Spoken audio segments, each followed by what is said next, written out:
north. From this Dutch New Guinea base, a short while ago under Jap domination, but now a stronghold of the Allies, a mighty invasion fleet assembles.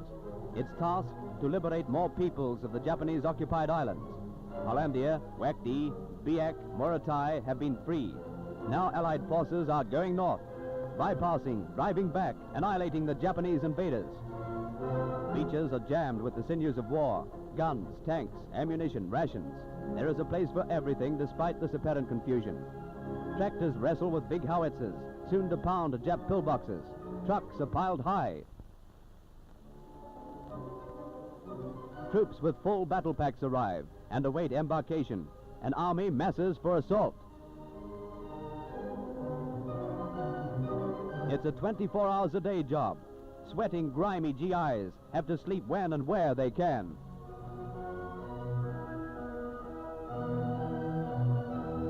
LSTs, America's outstanding contribution to amphibious warfare, have carried thousands of tons of mechanized fighting units. Tanks and trucks waddle ponderously up the ramp, assisted by snorting bulldozers, another peaceful weapon without which no landing could be accomplished.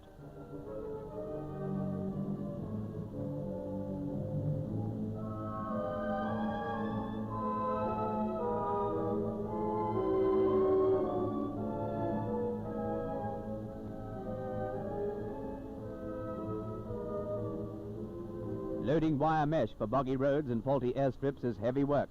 A super traffic cop is this Australian naval officer. He is the beach master who controls the movements of the hundreds of ships in the bay. So it's all aboard. Monotonous wait ends as these tough infanteers shoulder their gear and head for the landing craft. MacArthur's liberating army ready to strike again, going north.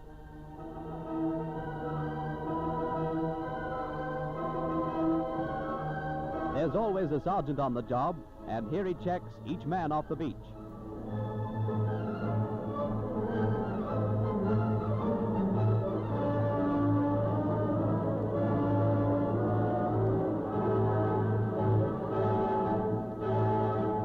For hours and days, the vast loading program goes on.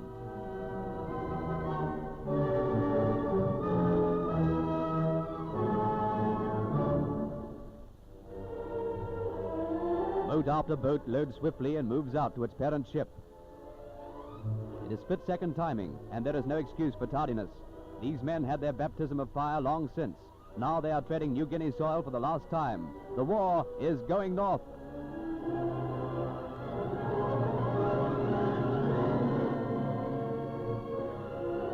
Troops scale the scrambling nets.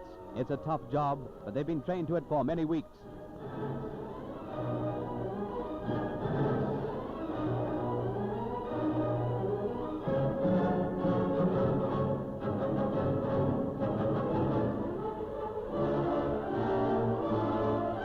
Nets and uncertain footholds make it all the tougher. The top and a firm deck at last. The start of the big adventure for some of these gallant lads, the last. Here are Australian warships, American and Dutch. In the coming days and nights, General MacArthur's vast armada will forge on.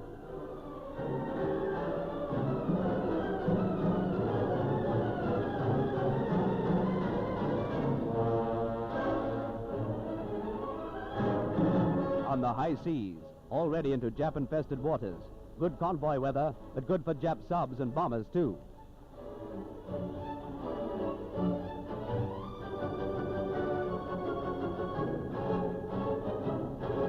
Vigilance cannot be relaxed for a second.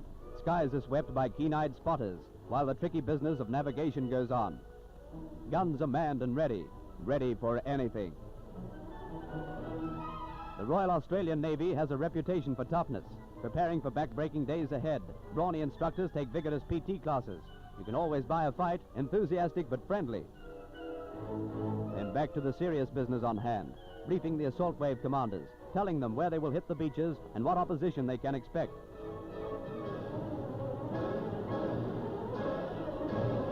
Fighting men want rest and sleep. The cool evening breeze of the tropics seems to blow away all thoughts of war. Convoy going north. Over the limitless expanse of deep blue ocean, each turn of thousands of propellers taking this huge striking force closer to its goal.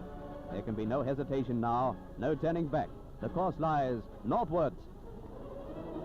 So another day and another going north. 5 days out, D-Day. There is the objective seen dimly in the grey dawn light. Commodore John Collins, commander of the Australian Naval Squadron, in his place on the bridge of the Australia. Its action stations now. There are nips about. Signals are flashed. Men and guns are at instant readiness.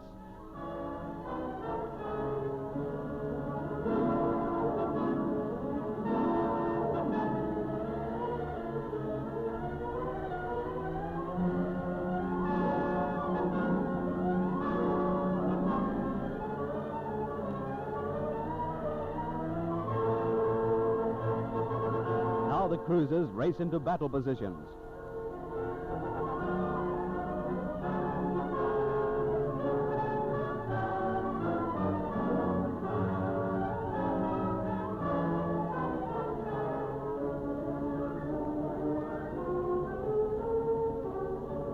It's 8 hours minus 50 minutes. The opening salvo.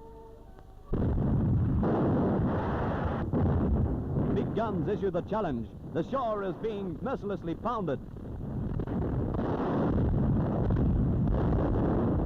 There go the Hellcats, American Navy fighters, roaring out to meet the Zeros. Anything can happen now. And there's a Zero.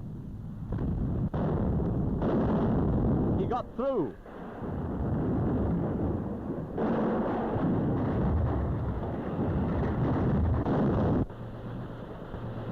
See how he weaves and dodges to avoid the terrific flak. They're throwing everything at him.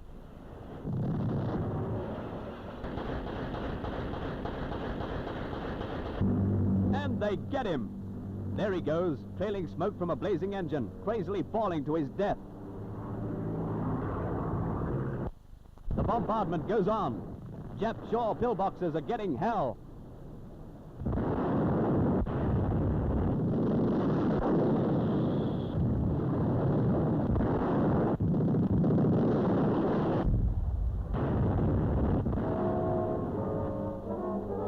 Once ashore, the troops will be on their own, but confident in the knowledge that the Navy has laid down a murderous barrage.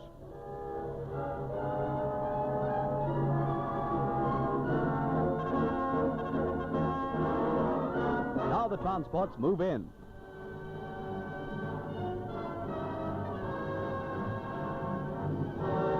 Anchors down. Landing craft hit the water.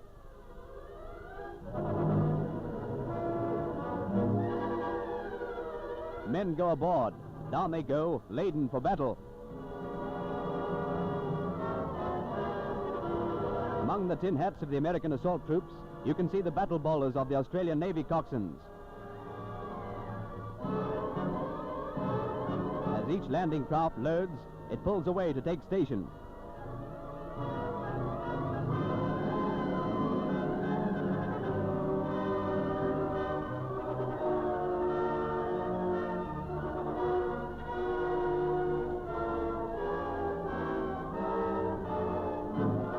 The first wave is ready. The flotilla commander gives the signal, and there they go. It's HR minus 1 minute. They race on. HR, first troops ashore. The landing has been made. The convoy has done its job. And so our convoys go out over the wide sea. More convoys and more. The only link with those forward troops thousands of miles from base. Convoys for new assaults, new landings, until the last seaborne invasion brings victory and final liberation. And the ships bring home our men.